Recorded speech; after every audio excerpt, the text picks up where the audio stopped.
Good day everyone, I'm Carla May Salgado, and I am here to discuss to you what is my understanding about the Addie model.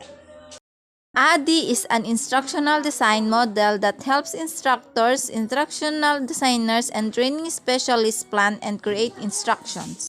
The Addie model includes 5 phases: the analysis, design, development, implementation, and evaluation. The first step is the analysis. The first step is analyze. In this first step, it's necessary to identify the problem that you will be providing a solution for, as well as identifying learning goals, your learners and their needs, and the time frame for the entire development process. Example, you have to do your research on who the audience, what is the course about, when is the course launching, why is course needed, how will objectives be achieved. Taking time to do analysis can save time rather than build a course you think your learners want. Use the analysis to build the course they need to learn. The second step is design. In this step, the learning goals are transformed into clear learning objectives. The content is decided upon by sketching out storyboards, and wireframes and scripts are written for any videos or voiceovers. For example, in deciding upon by sketching out storyboards, on how to create a storyboard, there are some steps and how you can design your own storyboard with templates that you can use, or designing a PowerPoint for your presentation.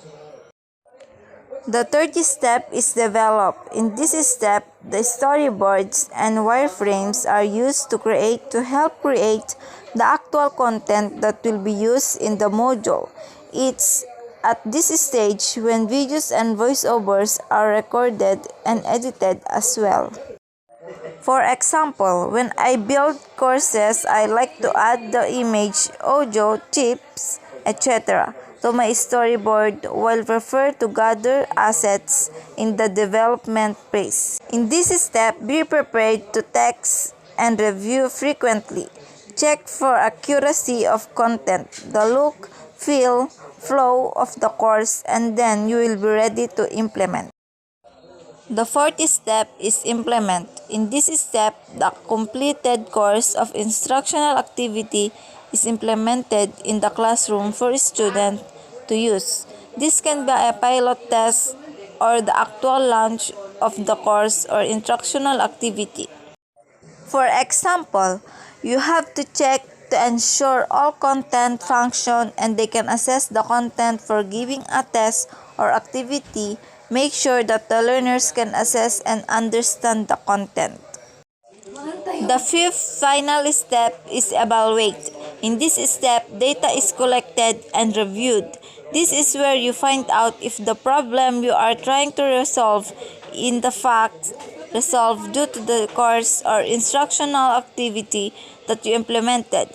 It's at this stage that you might choose to revise your course or instructional activity through the feedback and the data from the implementation.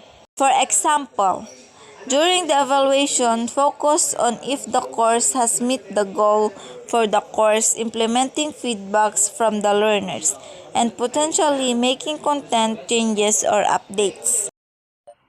So, the ADO process is widely used by instructional designers, and it's a useful process when creating almost any parts of curriculum, big or small. Each step is a critical process of the process and help the next step to be successful. This ADDIE model can help teachers, also the future teachers.